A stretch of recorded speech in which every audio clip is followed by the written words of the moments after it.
होला।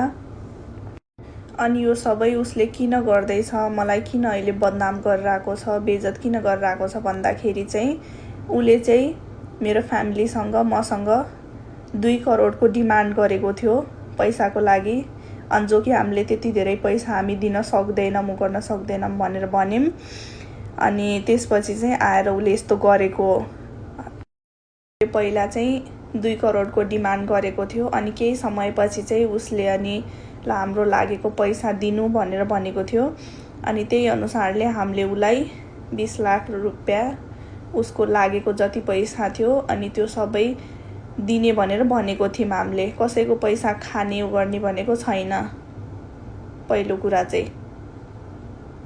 अनि मेरो बुवाले चाहिँ के भन्नुभयो भन्दाखेरि चाहिँ हामी पैसा दिन्छौँ तर सबै कुरा भयो भनेपछि कोर्टमा जजको अगाडि नै सबै कुरा दिन्छौँ भनेपछि पैसाहरू क्यास दिए पनि चेकमा दिए पनि उही अगाडिमै नै अदालतमा गएर नै दिन्छौँ भनिसकेपछि उसले नमानेपछि नै मलाई अहिले नै पैसा चाहिन्छ, मलाई आज नै मेरो अकाउन्टमा पैसा पठाउनु, मलाई क्यास चाहिन्छ भनेर उ गरिसकेपछि अनि जो कि मेरो बुवाले मान्नु भएन। उसले के चाहेको थियो भन्दाखेरि चाहिँ पैसा अगाडि नै लिने अनि त्यसपछि चाहिँ मलाई सधैँभरि फेरि डिभोर्स पनि नदिएर मेन्टली यसरी टर्चर दिइराख्ने, उसको त्यही नै थियो मोटिभ चाहिँ।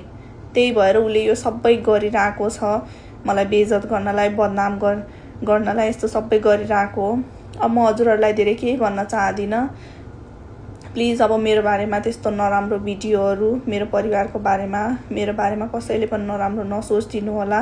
हजुरहरूलाई धेरै कुराहरू थाहा छैन, रियालिटी थाहा हुँदैन। हाम्रो बिचमा 4 वर्षको रिलेसनमा के भयो, के भएन, अहिले म यहाँ कस्तो अवस्थामा छु, के भइरहेको छ मसँग केही थाहा छैन हजुरहरूलाई।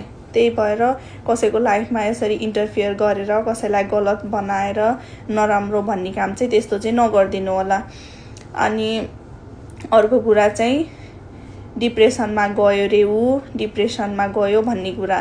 डिप्रेसनमा गएको खै, डिप्रेसनमा गएको भयो भने खै के औषधि खाइरहेको छ, के कहाँ गइरहेको छ, कुन चाहिँ हस्पिटलमा गएको छ, त्यो हुनु पर्यो नि त प्रुफ। यत्तिकै डिप्रेसनमा गएको छ रे, यस्तो रे उस्तो रे भनेर त्यत्तिकै भनेर हुन्छ? जे पाए त्यही बोल्न पाइन्छ?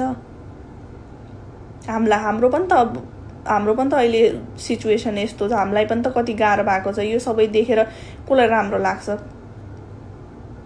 अब यति नै हो, लास्टमा म केही भन्न चाहदिनँ। मेरो भिडियोहरू त्यस्तो नबनाइदिनु होला, नराम्रो कमेन्ट नगर्नु होला, नराम्रो नसोच्नु होला मेरो बारेमा।